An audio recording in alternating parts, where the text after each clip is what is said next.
Hi everybody, it's Andy from Snow Camps Europe here with Paul from the Ski Instructor Academy in Kaprun, Austria, with another podcast.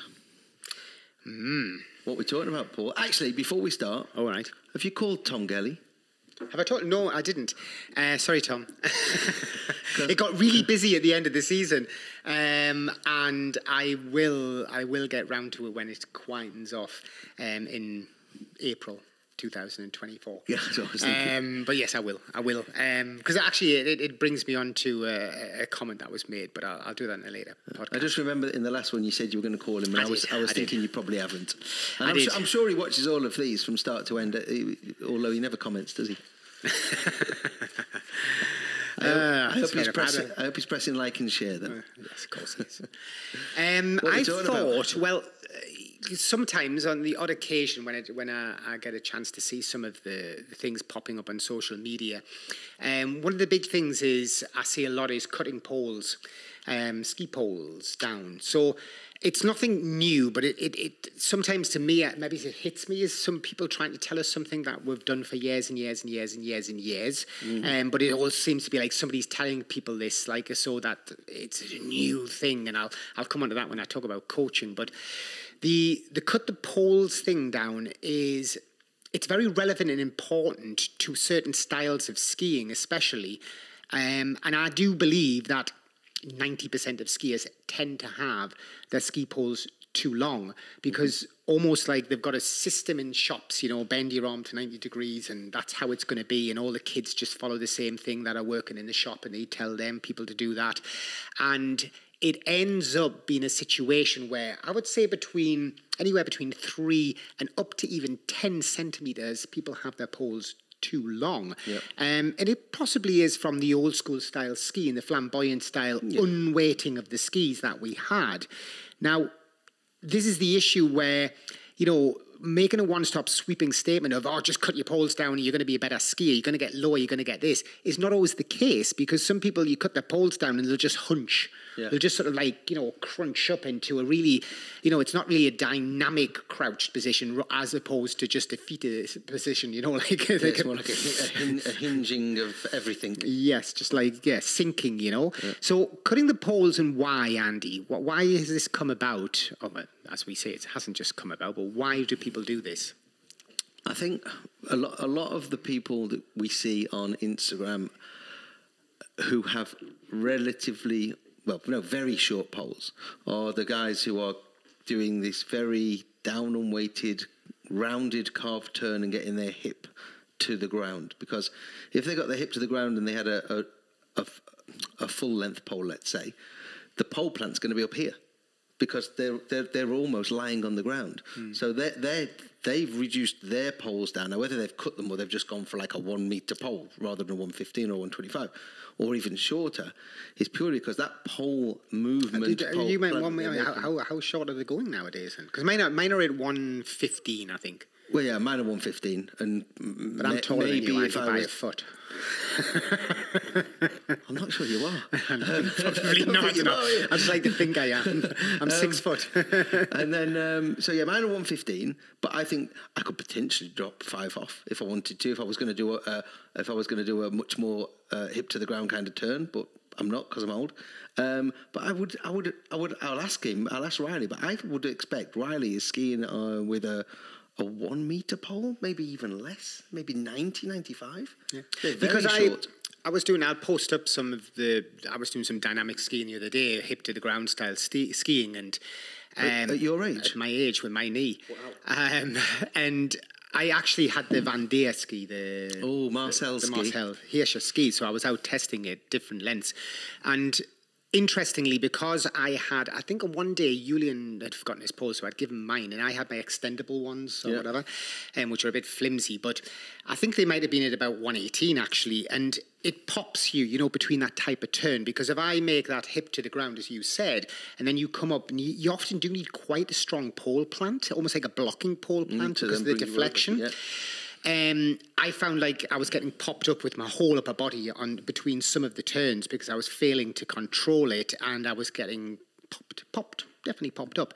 And having the shorter pole definitely allows you to transition from one turn to the other at a lower depth, easier. And of course, people might question and go, well, why don't they have that in racing, for example? You know, like, because their poles look huge and super G and things like that. But in this case, because as Andy's saying, it's a specific style of skiing as well, I think, where people use a much more shorter pole. And you often find this, for example, with ex-racers. They don't. They still have their relatively long poles because that's comfortable to their way of skiing. But I did find that when I went back to my 115s, it allowed me to make the transition between the two turns without that pop, without getting fired out. Yeah. And I felt more comfortable getting lower because as you drag your hand, let's say your inside hand back forward, it doesn't catch the ground in the same way. You can sort of balance better, I feel, as well. So it's I think it's beneficial, but as Andy says, if you are like, let's say, a bit older or a bit slower from turn to turn, you tend to make more up forward, then the shorter pole maybe is not for you. It's probably going to hinder it because you're then going to end up reaching further, and therefore you're going to get rotation of the shoulders. It's going to put weight into the back of the uphill ski. It's going to hinder the turn. Yeah, especially if, like you say, you're leaning on it and it's way below you, you're going to start dropping to the inside maybe or something. So I think the shorter pole it's definitely, look, when we set up our kit with all the ski instructors on arrival, we do set them up on shorter poles. I would say probably 5 centimetres shorter than the shop's selling. And now, obviously, the shop's used to it. They know what we want, and they know not to give them a 125 if they're, if they are 6'2" or whatever. They know we don't want them on that. We want them on a 120 or a 118. I think the annoying thing for the shop is that we're quite specific because we do think the pole does create a lot of issues. So they sell all these poles and then kids are going in getting 2 centimetres chopped off and they hate it. And what they want is basically to sell a 15, a 20, a 25 or a 30. They don't want to be selling a 117 or a 118 because they've got to cut it. Now, some people will use, like I have, the Lecky extendable poles, but I'll admit to you that I've snapped a few pairs of them. Yeah, Paul Riley's partner in crime, Paul Lorenz, he has extendable poles, and you quite often see, depending on what he's about to do, he will change the length of his pole. So if he's doing a short turn, it'll be one length. If he's doing a long turn, it'll be another length. Now, again, for me, and we've said this before, I'm like I like to have one ski and try and ski everything everywhere. And on occasion, I'll put a slightly fatter one on if it's really deep powder. But I don't know if I could be bothered about, okay, I'm going to go down here and do long turns. Adjust the pole. Off we go. Okay, now I'm going to go down there and do some short turns. So adjust the pole. Oh, now I'm going to go to the moguls. So I'm going to make it a little bit shorter again. Yeah. I think that's exactly true because if you put the right fuel, the right oil and everything into your car, it might go a bit faster. But of course, for a lot of us, we just want our cars to go. We're not going to get up every day and change the tyre pressure and all that sort of stuff just to go to work. But if you are in that realm, that small minority of skiers who does need that extra little thing that's going to help, then great. It's like somebody like I take my pillow with me when I go and sleep in a hotel. There's just weird things that you might do because you need to go that extra mile to make sure your skiing's optimal. But again, we're probably arguing that the audience in general might want to believe they're like that or want to believe they're going to reach that standard, but you're probably not, and you probably need to do a lot more things to your skiing before you start just adapting your pole length. With your pole, yeah. But I agree that it does make a difference. So we see this all the time with our students, that if they've brought their own poles from home, that we often have to send them into the shop and cut them because it does absolutely make a difference having shorter poles with a lot of people. Any expert skier, anybody who's good, it doesn't matter their age, anything like that, will 100% benefit from having a shorter pole than they think they should have. And there's a lot of reasons to it. But just believe us at this stage that it will help you, and it's something that you might want to consider, especially if you look at a video of yourself and it does look a bit cumbersome with your poles, as when you're planting them. One of the lads, Daniel, he was one of the younger ones on the camp last week, was 30, and in his short turns, it was coming from his elbow.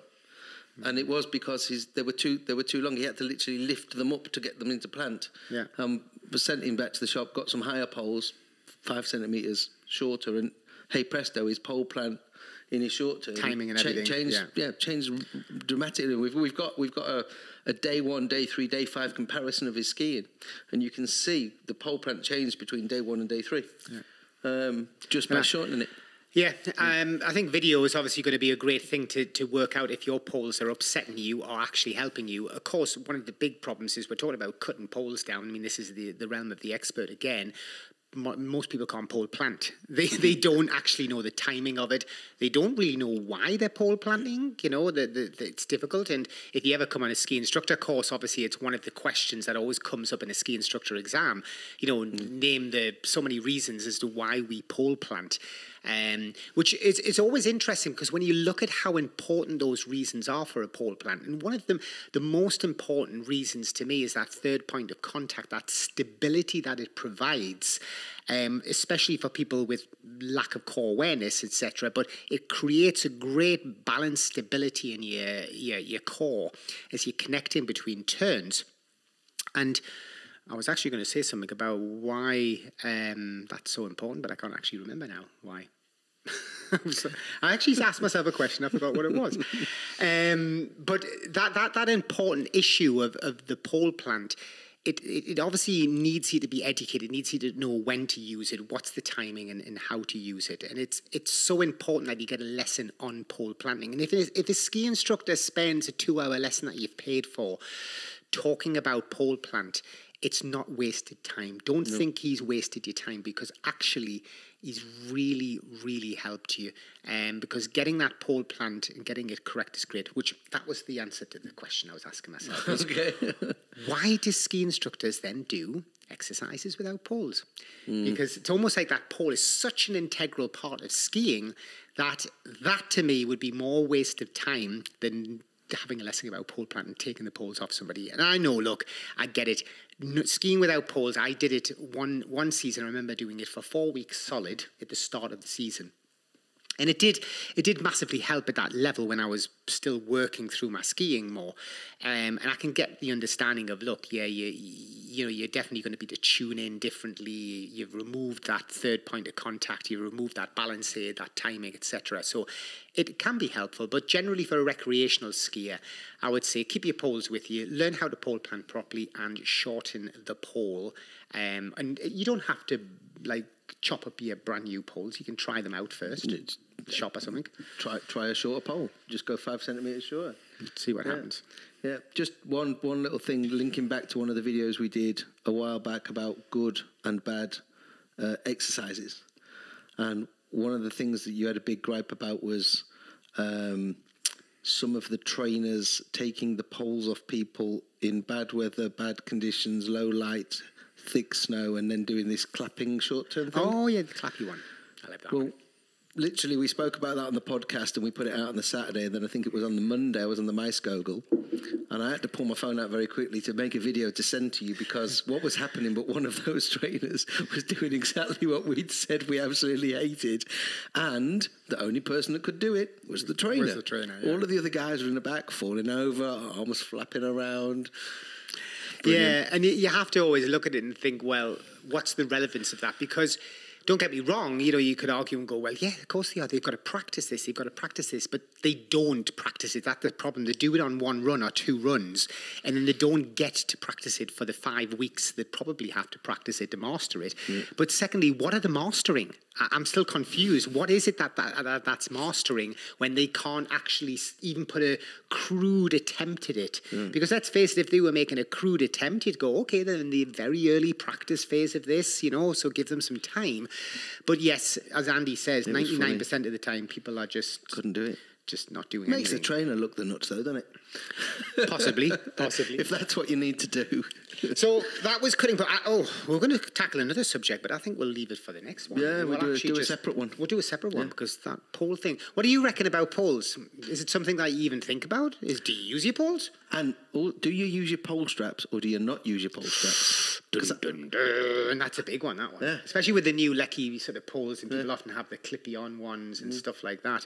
I know it really nerves some of our trainers if our students don't put their straps on and they're like flopping around. Obviously, people don't put their pole straps on when they're in deep powder. No. You would always have your poles loose so they can just... Or in the off-piste. Yeah, in the off-piste.